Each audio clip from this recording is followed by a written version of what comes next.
Con men, the most devious of all criminals. Charming, cool and calculating, they betray trust and devastate lives, yet remain a complete enigma. We are about to explore the mysterious world of these master criminals, giving an unprecedented insight into the workings of the complex minds of some of the world's most cunning con men and women.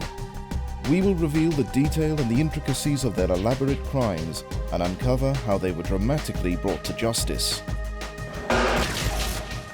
In this show, the story of the bogus and ruthless psychic who cruelly used people's beliefs in the spiritual world. Manipulating the comfort his elderly victims drew from his self-proclaimed psychic powers, he used their trust as his vindictive and vicious weapon. Targeting the most vulnerable people in society, Paul Williams preyed upon the lonely, grieving and elderly, and used their fragile susceptibility as his tool to get his hands on their life savings.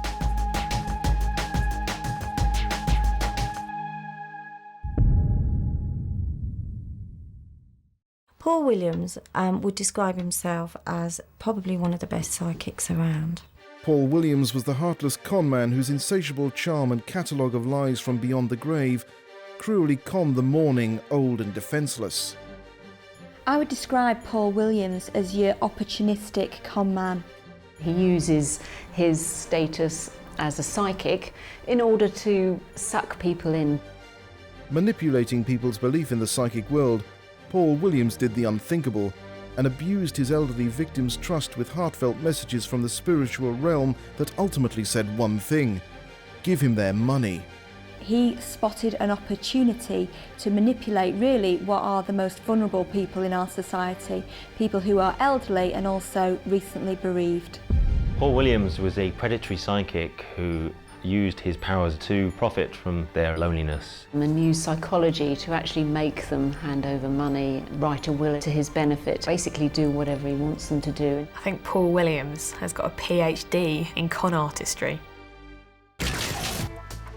In 1997, a 39-year-old Paul Williams was living in Starton in the Midlands with his wife and family. Paul was a familiar face in the Black Country area and somewhat of a local celebrity due to his self-proclaimed gift. Paul Williams is probably better known in the Midlands as Paul Duran. That's his stage name. He's a psychic, or at least that's what he wants people to think. He'd made quite a name for himself amongst the local community with various spiritualist medium meetings that he conducted locally. And I think he liked to think of himself as quite a well-to-do gentleman. People came to him for his psychic powers, his ability to exorcise ghosts, his ability to read the future, his ability to contact dead relatives, loved ones, things like that. And he was very ostentatious. He's even had a car that had his own personal number plate on, psychic. So I think everybody was a little bit in awe of him, and there was no reason for anyone to believe that he wasn't genuine. Paul Williams was charming, suave and popular, the ultimate showman. And even the beginnings of his psychic gift had a dramatic origin. He said that he had been involved in the battle for Port Stanley, and it's an amazingly sort of atmospheric description of his death and his almost rebirth. What he actually said to me and a few others that were around at the time was that he was, in the Falklands War, and that there was an explosion and this shrapnel was coming towards him, but that he saw it coming in slow motion, and that there was absolutely nothing he could do about it. He knew it was going to hit him and he couldn't move because of the position he was in.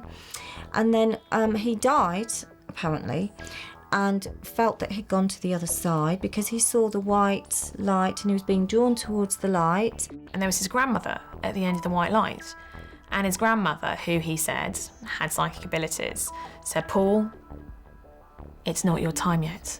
Go back and help people." And at that point that he felt he was, psychic, and that he was back for a reason, and perhaps to be this most amazing gifted person that was going to help all kinds of people in all different ways with his gifts.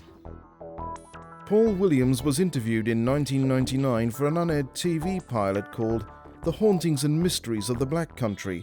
In this footage, Williams talks about the extraordinary event that led to his psychic awakening. And when I came through that accident, after a long time recovering, I started to look into the reasons of why that happened to me. And I started looking into the paranormal. Years later, Paul Williams' story was found to be a complete work of fiction and a taster of the deception that was still to come. Checks with the Royal Air Force and the Army revealed that they'd have no record of anyone with that name or that date of birth ever serving at the Falklands at that time. Like everything that Paul Williams says, it was a complete load of rubbish. Despite the far-fetched fictitious origins of Paul Williams' alleged psychic gift, his career as a psychic funded a glamorous, opulent lifestyle. Paul Williams lived in a very nice lockkeeper's cottage on a canal in Staffordshire. To look at his house, it was extremely impressive. It's very, very picturesque. It would be quite expensive to live there. He opened a shop next to his house on the canal side, which had crystals, tarot cards, sort of, I guess you'd call them sort of mystic things. People would walk past, he'd stop and chat, people would buy stuff. I think it was quite a profitable business. As well as having his little psychic shop, a local hotel in Stourbridge, the Talbot Hotel, employed him as their in-house psychic. I think it was the first hotel in the country to have a psychic reading with your bed and your breakfast. So he was a well-known personality, larger than life, very charming. A self-publicist and staple of the local newspapers, Paul Williams even made bogus claims that the police called upon his gift to help solve crimes. Paul Williams has claimed to have helped police investigations into serious crimes. To my knowledge, he has never assisted the police in any investigation whatsoever. But these weren't his only lies. Williams declared himself to be a psychic to a glittering array of celebrities. He also claimed to have been a friend or given spiritual advice to various celebrities. We have a sort of litany, really, of sort of TV, sports, music stars, Mick Hucknall, Simply Red, Babs Windsor, Steve Davis, Michael Barrymore. And he actually told me that he'd actually done the whole cast of Coronation Street, I believe it was, and that he'd also read for some of the EastEnders cast. I asked him about whether he was a psychic to the stars. I said, "Oh, you were clairvoyant Barbara Windsor, weren't you?" And he said, "Oh yes, but that was some time ago. That was a long time ago." I said, "Oh right, so it's true then, is it?" "Oh yes," he said. And I said, "Michael Barrymore, you're a friend of his?" He said, "Oh, yes, a little bit more on shaky ground." I said, "Mick Hucknall, Steve Davis?" "Yeah, some time ago," he said. When asked, all the celebrities Williams has claimed to have given psychic readings to deny any knowledge of meeting Paul Williams or Paul Duran. But the lies that he told weren't just connected to celebrities. They weren't just harmless, "Oh yes, I was an RAF hero." They weren't just, "Oh yeah, I was a mate of Michael Barrymore." They were much more harmful than that. He preyed on the old and vulnerable. We think, perhaps, that he cons a lot of people, but the way he did it, it's very difficult to prove. Irene Hickson is a prime example. She was an old lady. She was very into the paranormal. She was very into psychic abilities. She's very interested in all that sort of stuff. Having talked to Irene's relatives, we believe that Paul met Irene through one of these seance evenings that she'd attended. He told her, like he did to many other women, that he could speak to her husband from beyond the grave. Irene Hickson believed him. I mean, he's a charming man. He's got a very good psychic pedigree. She believed in this sort of thing. She probably wanted to believe that he could speak to her dead husband. She was obviously extremely distressed and felt she needed some comfort and having a belief in psychic phenomenon, and believed that Paul could actually potentially contact her husband, and to know he was thinking about her obviously gave her an enormous amount of comfort. And Paul very much took advantage of that. Coming up, Williams' cruel and callous psychic con puts money in his pocket and shockingly puts innocent and elderly people out on the street. He evicted her lodgers against her expressed wishes, and he very quickly turned his attention to who he could manipulate next. Paul Williams is probably what many would see as a traditional con man. Paul Williams passed himself off as a clairvoyant and psychic, but ultimately proved himself to be a callous and heartless con man, preying upon the enormously vulnerable and elderly. You can't go around tricking people out of their money on the pretext of being something that you're not. I think the one thing you have to say about this man, that he's exceedingly charming. I think straight away people that met Paul clearly thought that he was a genuine person. He plays on very much the vulnerable, the elderly, people who are distressed, and he plays on that emotion very effectively. Paul Williams' psychic pedigree has now proven to be bogus, but in 1998 he was in the perfect position as one of the West Midlands' leading clairvoyants and psychics, and he had openly spoken about his alleged special powers. I went up into the bedroom where she'd got the problems, and as I closed the door, every single photograph on this sideboard came off there and flung straight at me and knocked me against the wall, which shook me a little bit. But no one knew that this man was a charlatan who was about to con the life savings out of at least 2 known trusting victims. He would often give psychic consultations to people who wanted to exorcise ghosts or who wanted to contact loved ones who'd passed away. And he had sessions that he conducted. Groups of 20, 30 people get together, have some sort of seance, holding hands, you can imagine the sort of thing. And he would basically act as the conduit, the medium, and quite literally the psychic medium for that group. Paul Williams was using his professed skills as a psychic to con people.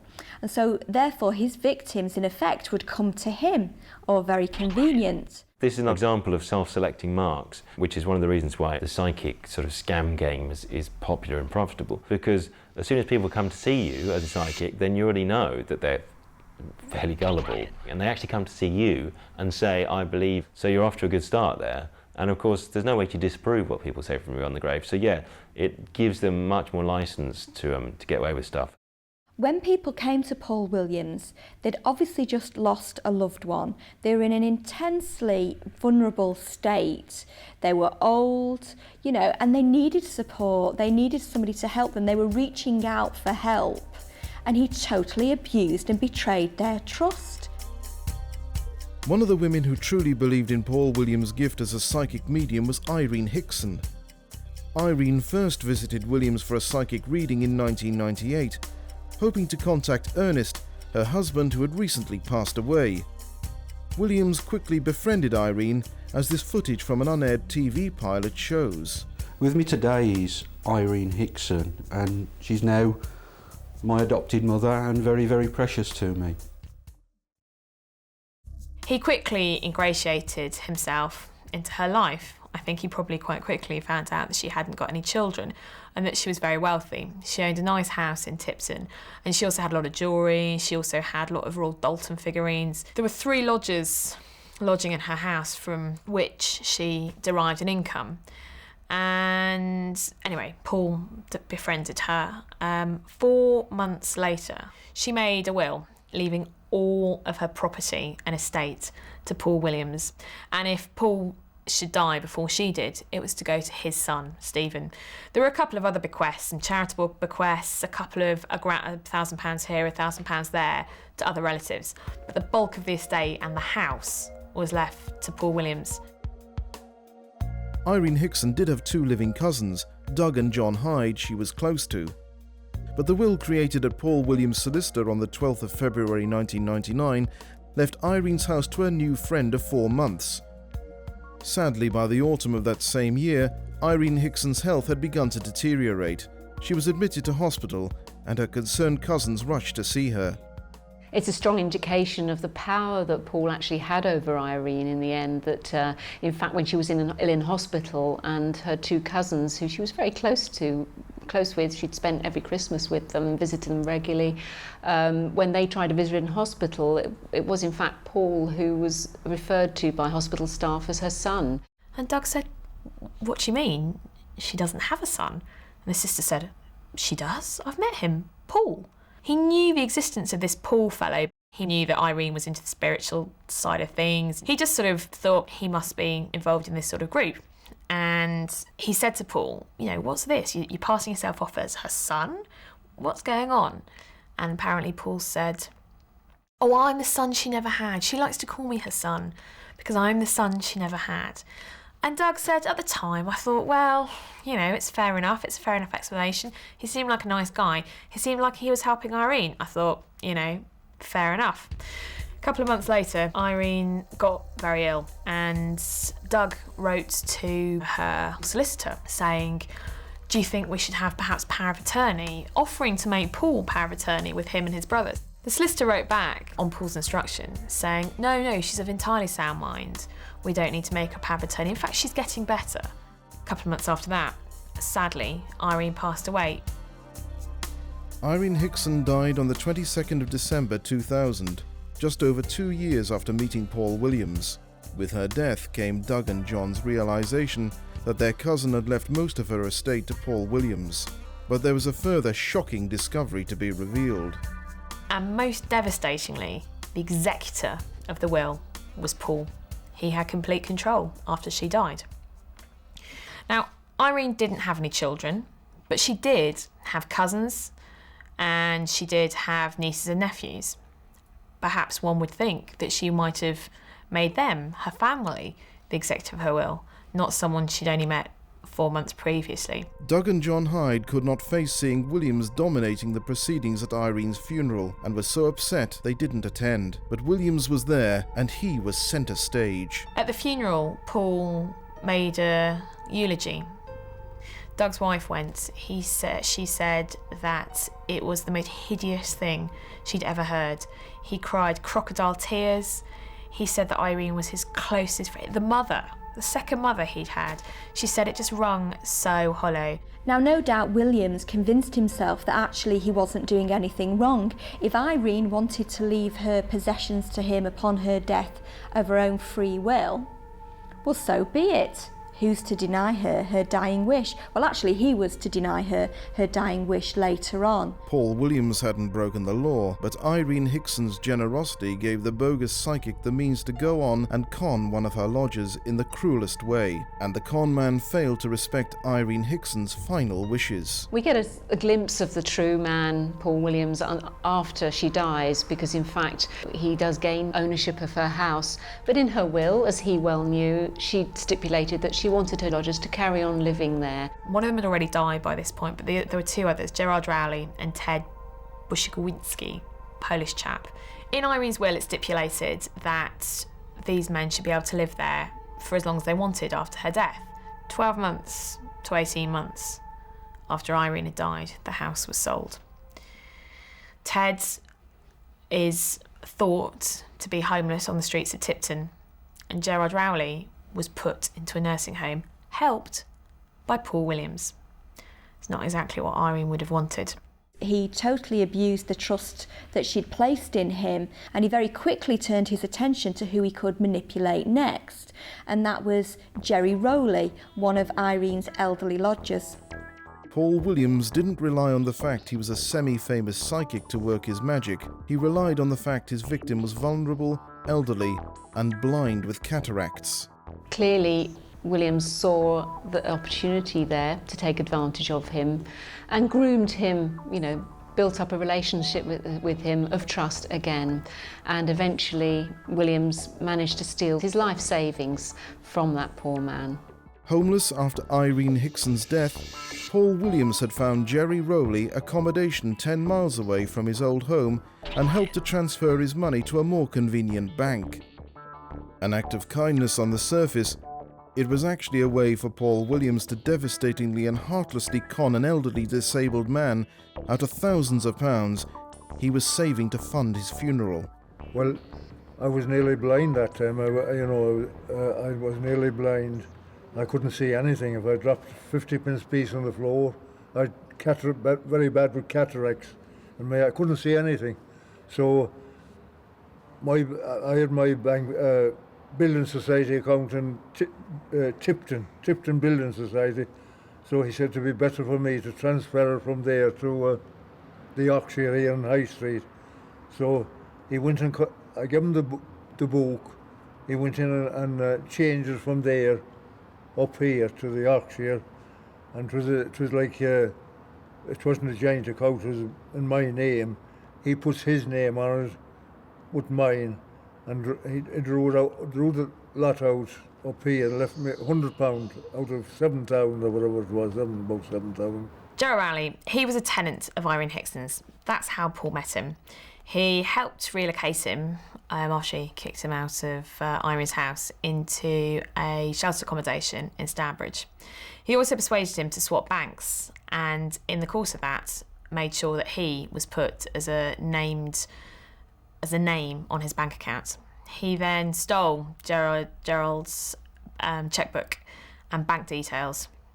And this bank account had about $6,500 in. He'd been saving to pay for his own funeral. Williams drained the lot and wrote many fraudulent cheques. Cheque fraud, or paper kiting, as it was known in traditional scam circles, is quite a traditional and lucrative field for scamming, because it's another form of credit. You know, here's a piece of paper, which is just a piece of paper, but it's worth money. I mean, it's ripe for scamming.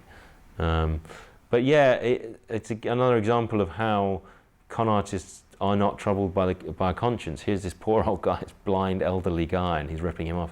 You know, where's the humanity? But con artists don't have any. Jerry had put money aside for a funeral. No doubt Williams thought, oh well, it's a funeral. He won't really be aware of what's going on at his funeral. Let's face it, he'll be dead. So it won't matter, will it? It won't matter if I just siphon off this money. In 2003, Paul Williams stole £2,900 from Gerry Rowley's account, as well as fraudulently using the pensioner's chequebook to steal a further £3,591, leaving Gerry's funds decimated. A friend of Gerry's became concerned about the fact Paul Williams had Gerry Rowley's bank book. Gerry had tried to contact Williams for the book several times, but to no avail. So his friend took him to his new bank, where the horror of what Williams had done to the 82-year-old man was finally revealed. She used to run the Talbot Hotel here, the landlady in the Talbot, and they got to know something about it, and she took me up to the Yorkshire Building Society, and they took it out. It was all down there, all the money drawn out in his name, Paul Williams' name. 1,200 was the first lump he drawed out to pay for his petrol down in Wollaston Garage. 1,200. I didn't know anything about it and all that. That was he drew it out in his name, signed his name to it. It was all my money, like every penny was my money. This was how he was first caught. Gerald discovered that all this money had gone out of his account.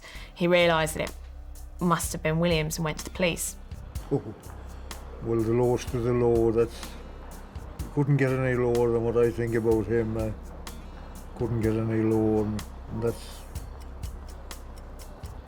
I couldn't place him low enough. After losing his life savings, Gerry Rowley said he felt suicidal, but thankfully did not act upon his depression. However, Gerry did go to the police and reported what Paul Williams had done to him.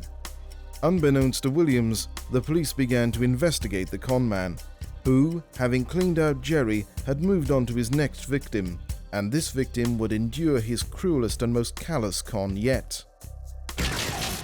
Coming up, Williams takes his psychic con to the next devastating and despicable level. Williams actually told Joyce that he'd had a psychic message pushing him, pulling him and leading him towards the grandfather clock, where, surprise, surprise, the will was found hidden. Paul Williams is the criminal who used the spiritual world as his vicious conman weapon of choice, using it to devastate elderly and grieving people's lives. He tried to create a picture of himself that was that would lead other people to place their trust in him. Williams used the pretense that he was a psychic to con the vulnerable, bereaved and elderly. This is a man who took an opportunity in really a very cruel and callous manner. He just abused old, lonely, very, very vulnerable people. It's despicable. You can't go around messing with people's lives like that. He conned several people out of very large sums of money, and on the surface it would appear that they almost willingly handed it over to him. Paul Williams' method of using the spiritualist world as his target for scamming may seem rather novel, but within the dark and twisted annals of con artist history, there is a long line of criminals who have used this cruel and heartless method. Fake psychics have been doing this for a long time. The tools they use to convince people that they're for real. They use something called cold reading, or sometimes they use something called hot reading. Cold reading is basically where you look at people's posture and more to the point, you listen to what they say, and you take the tiny clues that they give you and you combine that with making very general statements or guesses or statements which have a high probability of being right, and you read people's reactions, and from that you sort of build up to be more and more accurate, and all the while they think that, you know, you're genuine, but actually you're just kind of, you're not actually really psychically finding anything out, you're just intuiting it or learning it from them. And hot reading is when you actually go and do some research, so you might know in advance that someone's coming to see you, and so you'd actually like look them up on the internet or even employ a private detective maybe to find stuff out, and then of course you can amaze them with information that you've psychically divined.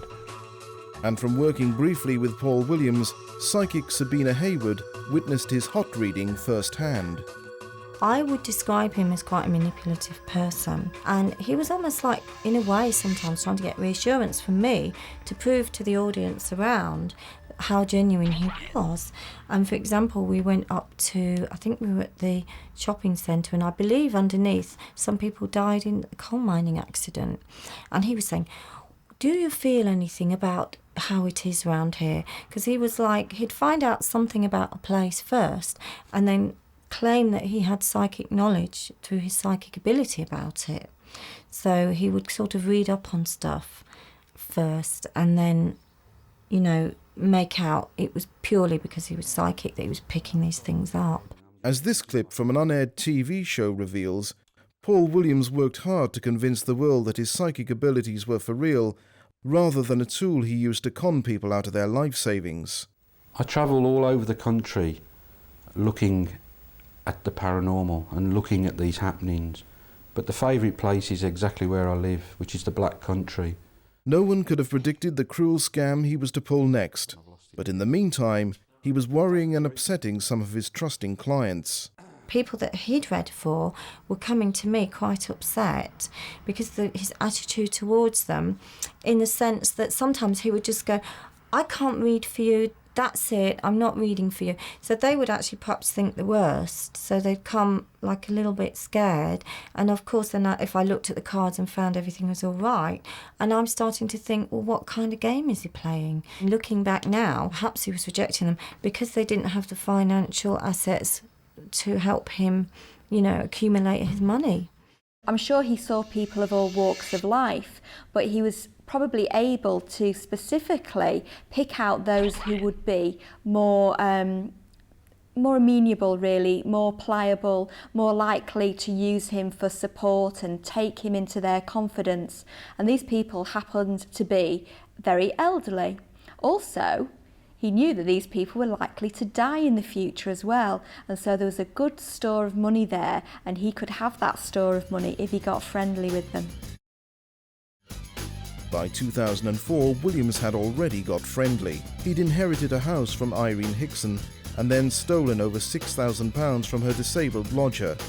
Paul Williams was unaware the police had begun to investigate him, and he had already moved on to his next known victim, a couple of spiritualist believers he had known on and off since the 1990s. The final victims that we know about with Williams were a couple called Joyce and Charles Sutton. Had actually known Williams for a very long time. In the early 90s, they met him through the spiritualist community, and they'd built up a friendship, acquaintanceship over many years, and had built up a lot of trust, I would imagine, between them. But he hadn't actually stolen anything from them up until then. Joyce Sutton and her husband often visited these spiritualist sessions, which were held periodically at various establishments in Stourbridge. They became good friends, and Joyce Sutton also requested Paul Williams' help to get rid of her evil spirit in her current address in Dudley. Joyce and Charles had met Paul Williams, or Duran, as he called himself, when he had exorcised the ghost of Charles Sutton's first wife from their home. Joyce was Charles' second wife and felt that his first wife wasn't very happy about their marriage. Williams even boasted about what he did for Joyce and her husband. To cut a long story short, I managed to sort that out, and the lady is now very grateful. I receive Christmas cards from her every year, birthday cards and little presents, and she's happy. Joyce Sutton may have been happy back then, but she had no idea of the evil stunt the bogus psychic would eventually manipulate her with. She quite clearly believed in what Paul Williams told her, and clearly had a good understanding of the spiritualist world and spiritualism from the meetings that she attended. And I think, based on the publicity that Paul gave himself, the meetings that she attended, and the work that he did at her home address, I think she believed everything that was said to her. At the end of 2004, Mrs Sutton's husband Charles fell ill. Mrs Sutton relied on Paul Williams to take her to hospital, do little errands for her.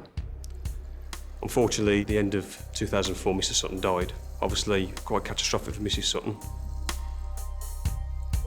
Charles Sutton had a heart attack, it was a massive stroke, passed away December 2004. Joyce, absolutely devastated, leant on her friend, Paul Duran. Paul Williams swooped in to console the grieving widow, the first stage in his wicked plan. And he was there for her, surprisingly. He was a rock, and he helped her deal with the death of her husband, and in fact encouraged her to move out into a hotel while she came to terms with what had happened to her husband. And I think, again, as it progressed, Joyce placed even more trust in Paul Williams. And it was his road in, if you like, to get into the heart of what he was looking to do to Joyce.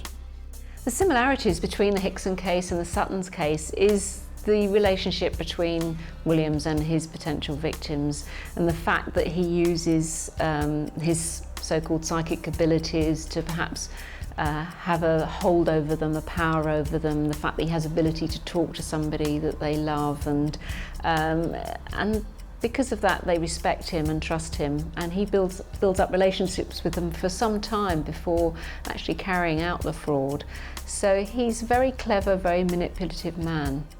Despite seeming to be the ultimate supportive and sympathetic friend, Paul Williams was actually plotting to betray and manipulate Joyce Sutton and the psychic world to a whole new level.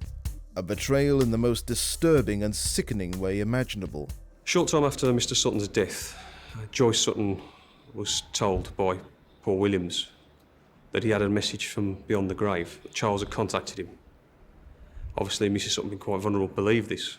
What's intriguing was that Williams actually told Joyce that he'd had a psychic message pushing him, pulling him and leading him towards the grandfather clock, where, surprise, surprise, the will was found hidden. Hidden inside the clock was a will, a yellowing, aged bit of paper. The will, supposedly constructed by Charles Sutton, left exactly 50-50 his estate, his money from his county, if you like, equally between Mrs Sutton and Paul Williams. And Joyce herself said she couldn't quite believe it because he hadn't really liked Paul very much. But they went down to the bank honoured the document, and Paul Williams walked off with $6,500 of poor Joyce's money. But that's not all he did. He also stole her checkbooks. So when Joyce went on holiday for 6 weeks to try and get over her husband's death, he also used her checkbooks to fraudulently drain money on her account as well. Having gained Mrs Sutton's trust and having access to her finances, and obviously a late husband's, he took her checkbook and paid some of his own bills using her checkbook, thus forging a signature.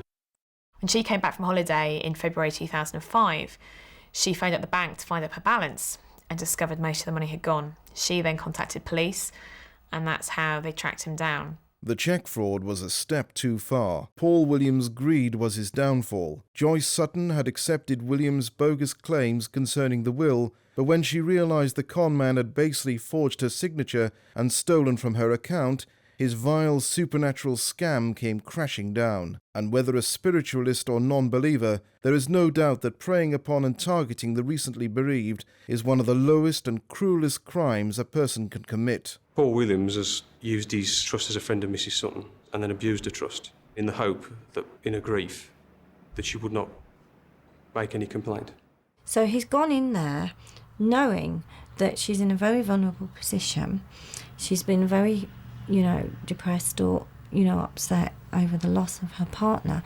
And he's used that to sort of benefit himself, and I think it's absolutely dreadful. I think it's horrendous.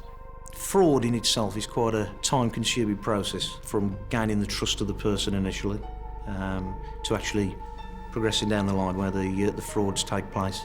It's very important for the fraudster to gain the trust of the person that he's looking to get money from or steal from. It certainly worked, as we saw in the case of Joyce Sutton.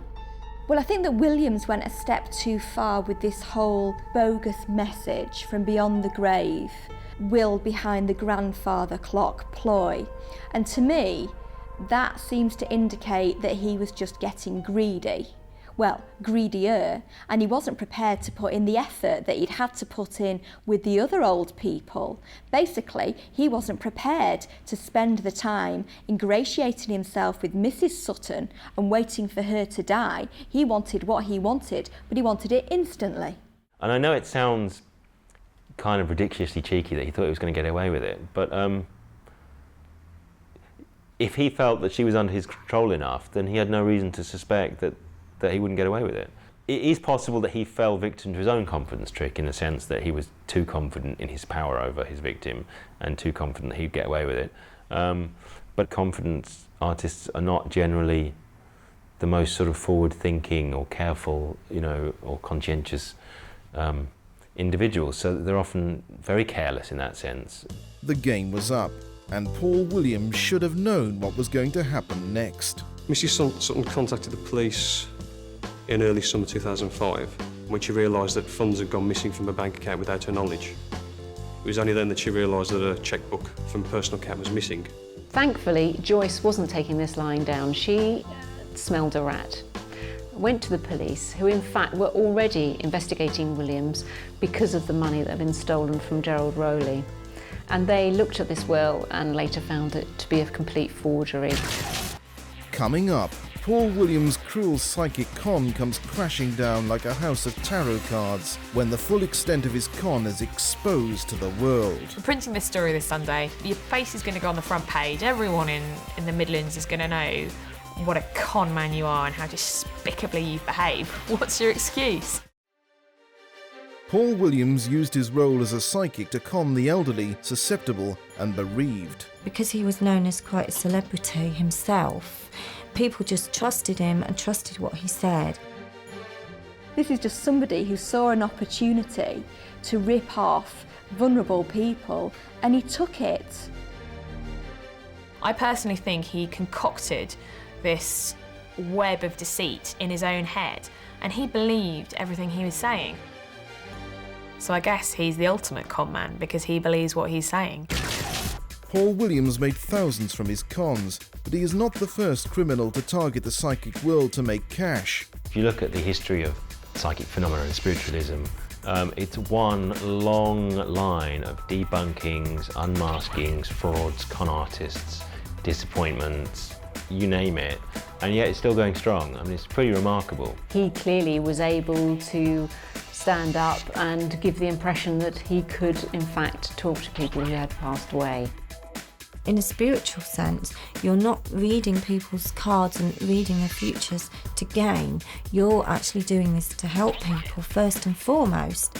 It seems helping people was the last thing on Paul Williams' mind. He was using his self-proclaimed gift to do one thing: make money. These people are old, they're vulnerable, their loved ones have passed away, and he knows exactly which buttons to press. If you look at his scam, it's kind of more of a sweetheart scam almost, because he was convincing people to, if not fall in love with him, certainly to sort of become closely involved with him and trust him. By 2005, Paul Williams' scams and lies had caught up with him when grieving Joyce Sutton realised he had stolen her chequebook and used it to pay his own bills. And she went to the police, who took the psychic scammer's manipulation of the most vulnerable section of society very seriously. Paul Williams was arrested by my colleague for the deception, or the theft of the chequebook and the subsequent fraudulent transactions on the cheques. A search was carried out at his home address where various documents belonging to Joyce and Charles Sutton were found, as well as other different documents that he really didn't really need, that belonged to Mr. and Mrs. Sutton. While this was going on, Mrs. Sutton contacted myself to make me aware of the will, as she got quite a few concerns, and in the light of what had happened with the cheque frauds, she was concerned that the will might be a forgery. Our investigation proved that the will was in fact a forgery made by Williams. And at Wolverhampton Crown Court, Paul Williams, seen here arriving for his hearing, had to decide if he was finally going to admit his charade and scam. I think it took everyone really a little bit by surprise, and he's in fact pleaded guilty. Most people who had their eye on the case, like the Sunday Mercury had, expected him to plead not guilty. These were elderly people in cross-examination. Barristers could probably say that they were confused, he was only trying to help them, etc, etc. And the charges that he's admitted in court relate to the forgery of the Sutton's will, the money he stole from Joyce, and the money he stole from Gerald Rowley. The police say there are other things that he's done and other people who they believe he's conned, but it's very difficult to prove. But the evidence the police had from 82-year-old Gerald Rowley and recently bereaved Joyce Sutton was irrefutable. Williams had no choice but own up to his crimes and plead guilty. After the hearing, local reporter Emily Andrews paid the con artist a visit before he was sentenced for his crimes. So I said, Paul Williams? He said, yes. And I said, is it Duran? And he went, he wants to know. And I said, Emily Andrews, Sunday Mercury, we're running a story about you this week. And he just sort of looked very shocked and turned quite pale. And I said, well, look, you know, you've preyed on these elderly people. You've admitted it now in court. What's your excuse? And there was just this sort of litany of rubbish, really. He said, oh, I'm really ill. I've got mental health problems. I've had a really bad back. My barrister will say will give my sort of mitigation at the sentencing. I said, well, come on, Paul. This is your opportunity to tell me. We're printing this story this Sunday. Your face is going to go on the front page. Everyone in the Midlands is going to know what a con man you are and how despicably you've behaved. What's your excuse? He didn't really have one, apart from the fact that these people weren't really telling the truth. And I said, but you pleaded guilty, you've admitted it. He said, oh, there's two sides to every story, And I said, well, come on then, give me your side. What's your side? He said, oh, I can't talk to you. My barrister says I can't talk. I said, well, that's convenient, isn't it? And he said, oh, well, I'll talk to you after the trial. I said, what, when you're in jail? He said, yeah, maybe we can write a book together. I just thought, no, maybe we can't, actually. Thanks very much. As well as Williams weakly claiming health problems had prompted his cruel and callous criminal behaviour, the psychic scammer, in reference to his self-proclaimed gift, also stated, I've given it all up after this affair blew up. At the sentencing, Adam Weston, who defended Williams, claimed that the con man used the money he gained to fund an extramarital affair and to fund his lifestyle rather than accept his loss in status after losing his job. So basically what he was saying was he needed money and he was prepared to go to whatever lengths to obtain that money, even if it meant defrauding elderly bereaved people. So that's not much of a defence really in my view. Saying, hey, I've got a lifestyle to support. Well, don't we all? Yes, we do, but we don't actually betray other people's confidences in order to support our own way of living. Paul Williams received an 18-month custodial sentence for the deceptions. The recorder at the time of the hearing stated that even he should have seen this coming. The court reporter added, you don't have to be clairvoyant when you've done what you did to see that. Whether Paul Williams' alleged psychic ability allowed him to see an 18-month jail sentence in his future remains a mystery, along with whether there are more elderly victims out there who fell foul of Paul Williams' cold, calculating and cruel con. But Williams is such a successful con man that there are people out there who believe in his purported gift, even one of his victims. Some people still believe he is psychic and his psychic abilities. Even I think Joyce Sutton, who he robbed in the most callous of ways, she still believes he does have psychic abilities. I think she still believes that he did in fact get rid of the ghost of Charles's first wife. But I think she feels absolutely furious that he took her for the ride that he did, and that he conned these old people in the most callous of ways. He pressed the buttons and walked away with their money. Joyce Sutton, she has trusted this man and now knows that he has betrayed her trust and, for all intents and purposes, become a virtual recluse. None of Paul Williams' elderly and vulnerable victims ever got their money back after being conned by the bogus psychic, who is now out of prison after serving just 4 months of his 18-month sentence. is heartrending to think that these people have opened their souls to him and he's taken advantage of them, and it makes it very difficult to build up trust with anyone in the future after something like that's happened to you. In this area of sort of psychic phenomena, people are self-selecting themselves. People who believe in it are automatically going to be a bit more gullible about that kind of thing. But you would hope that anyone who did read the report about Paul Williams would think twice. He used those lies for profit. He used those lies to buy his wife a top-of-the-range Porsche. He used those lies to live in a luxury house by the canal side. And he used those lies to prey on vulnerable old people who believed every word he said.